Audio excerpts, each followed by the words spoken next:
Okay, let's unpack this. We've just seen this highly anticipated meeting, right? Donald Trump and President Zelensky in the Oval Office. Yeah, a lot riding on it. Definitely. And what's really compelling about the material we've looked at for this deep dive is, it doesn't just report what was said. Right. It gives some, frankly, incredibly sharp insights into the why, the motivations underneath, the subtle signals flying back and forth. Exactly, those unspoken messages. So when you first started looking at the context, the whole backdrop for this meeting, what really jumped out at you? Well, what our analysis immediately zeroed in on was the bigger picture, the Ukraine-Russia conflict itself. Yeah, okay. The core insight, really, is that this isn't just some regional war that popped up. It's framed as a deep-seated, long-running proxy war. A proxy war. Yeah. And understanding that big picture is absolutely fundamental if you want to grasp the nuances of this specific meeting. Everything else kind of flows from that. That framing is incredibly stark. And our deep dive really hammers this home, this assertion that it's fundamentally a proxy war, the U.S. and the EU versus Russia. It just completely reframes the usual narrative, doesn't it? Suddenly it's about so much more than, lines on a map. Precisely. And the strategic goals, well, as they're laid out in our source material, they're pretty significant. How so?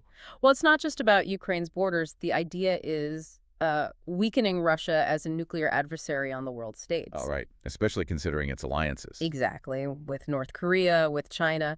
And then there's Russia's role in the whole BRICS de-dollarization movement. Yeah, the push to move away from the U.S. Right. Brazil, Russia, India, China, South Africa. It's a direct challenge to, American economic dominance. So weakening Russia hits multiple targets. That's the idea. And it also impacts what some are calling this axis, China, Russia, Iran, especially, with Iran building drones inside Russia, their weapon partnerships. Yeah. That could even have knock-on effects for conflicts like the one involving Israel. Wow. So it's this sprawling geopolitical chess game. Absolutely. Every move over here sends ripples way over there. And when we look at the U.S. involvement specifically, it's far beyond just sending aid packages, isn't it? Well, absolutely. Our research points to extensive CIA intelligence sharing. The U.S. is, well, quite literally directing parts of the war effort. Correcting how? Through targeting intelligence, specific weapon authorizations, it effectively means Ukrainian soldiers are, well, they're fighting as a proxy force. Okay. So that really sets the stage. And here's where it gets really interesting. You have Donald Trump consistently saying, this war wouldn't have happened if you were president. Right. We hear that a lot. But our deep dive immediately forces you to ask the counter questions. Okay, maybe it wouldn't have happened then, but would it have just, escalated later, bigger Russian aggression elsewhere? Or the alternative? Or if you end the war prematurely by, say, forcing Ukraine to give up land, does that just embolden Russia for more aggressive moves down the line? Especially if they're coordinating. Exactly. Coordinating with countries the U.S. labels state sponsors of terror, like North Korea and Iran, and potentially China, thinking about Taiwan. These pieces are all interlinked. The consequences could ripple way, way beyond Ukraine. That whole context really frames the physical meeting itself.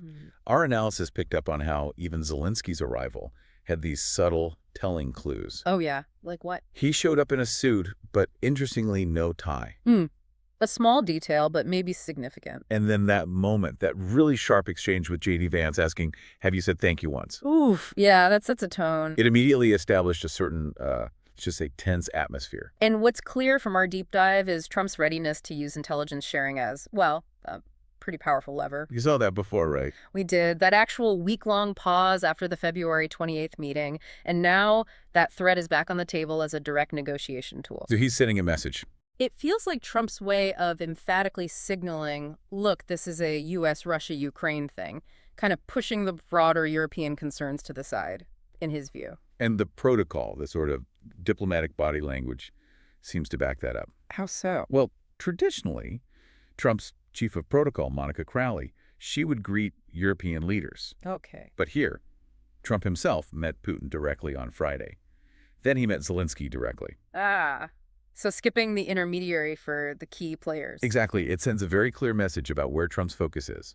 prioritizing those direct bilateral relationships over the broader European alliances. It's almost like a masterclass in nonverbal diplomacy, or maybe just signaling priorities very bluntly. And this all raises an important question about how aid is perceived, especially with Trump's public comments. You mean the selling weapons versus donating them line? Yeah, he said, oh, we were just donating weapons. We're not doing that anymore. Now we're selling weapons. But the reality, as our deep dive found, it's quite a bit more complex than that. Right, because our analysis explains that, yes, the U.S. is the biggest NATO funder, but Trump is also, pretty effective at twisting the arms, as the source puts it, of other European countries to chip in more. Which, interestingly, the source actually notes as a positive outcome of his pressure. Okay, so more European contribution. But what's critical to understand is how NATO then works. NATO buys weapons, European ones, U.S. ones, and then provides them to Ukraine. Ah, so it's channeled through NATO. Precisely. And Ukraine obviously can't really afford these weapon systems on its own. Yeah. So while the direct donation label might have changed, the funding pipeline through NATO means it's still this indirect but absolutely crucial lifeline. So it's less a straightforward sale to Ukraine. And more like a strategic procurement managed via NATO, funded heavily by the U.S., but also now more by Europe. Got it. Now, during the press conference, Trump also floated this idea of a trilateral agreement. Russia, Ukraine, U.S. And his preference for ceasefires. Right. Though, interestingly, he seemed kind of doubtful that Putin and Zelensky could actually pull one off themselves. He sounded optimistic about ending the war, stopping the death. Well, and on that point, our deep dive went and looked at the human cost, the actual numbers. And they are. Sobering. Estimates suggest around 250,000 confirmed Russian deaths and maybe close to 1 million total casualties. 1 million casualties on the Russian. Barely. And for Ukraine, estimates range from 60,000 to 100,000 deaths and around 400,000 casualties overall. Just staggering numbers. It's horrific. And our research even brings in some historical context, like comparing it to battles like the Alamo, where invaders often face much higher death tolls because the defenders are so entrenched. It just forces you to confront the grim reality behind the political talk. And Zelensky's position, in contrast to maybe some of Trump's optimism, seems absolutely unwavering on territory. Yeah. He's hoping for a diplomatic end, yes, Yeah. but he's been crystal clear. No giving up land, specifically the eastern Donbas region. Which is critical for them. Hugely critical.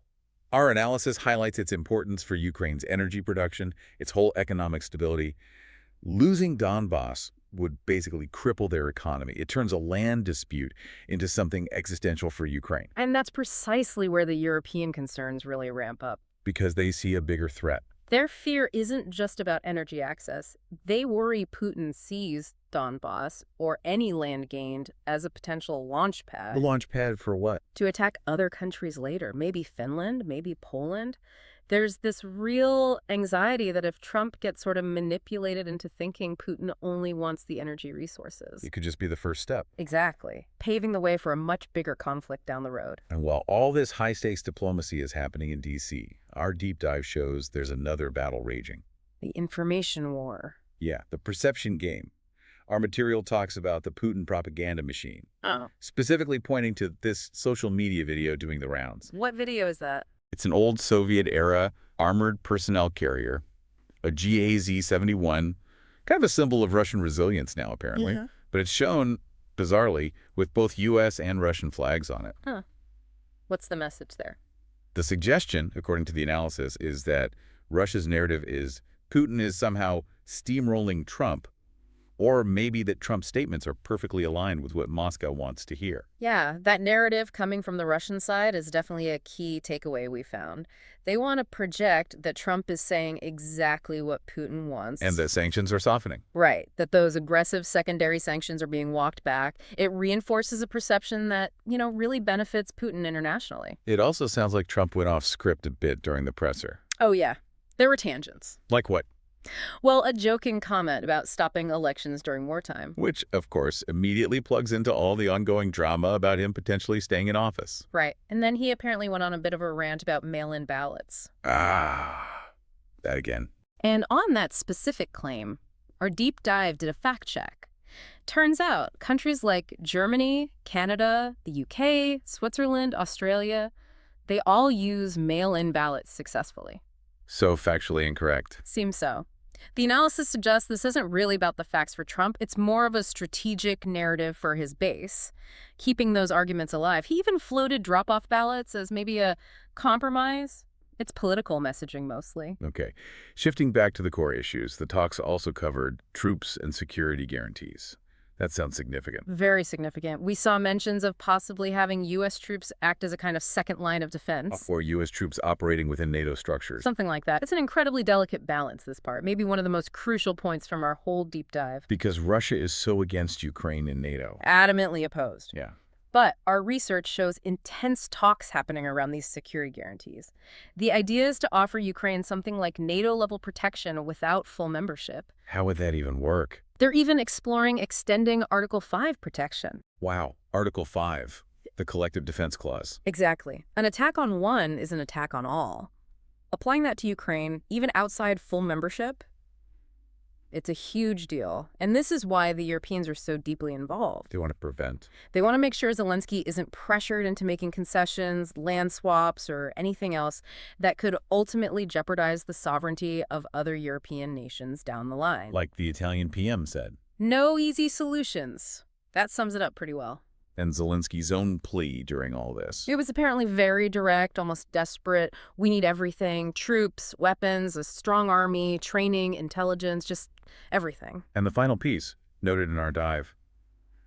Trump plans to call Putin after these meetings. Yeah, directly, after talking to Zelensky and the Europeans. So wrapping this all up then, what does this mean for you listening? We've covered a huge amount of ground today. Yeah, from the Oval Office diplomacy, the handshakes and the tensions, to the massive dynamics of this global proxy war, the complex messaging around aid.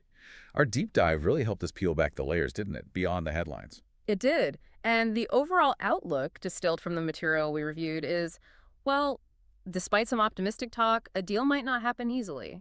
Or quickly. Because Putin seems set. It seems Putin is still intent on getting the land he wants, and the analysis suggests Trump might be positioned, perhaps unintentionally or intentionally, to push Zelensky towards some kind of land swap deal. Which carries huge risks. Massive long-term risks. Our analysis hammers home the dangerous precedent this sets for future aggressions anywhere in the world.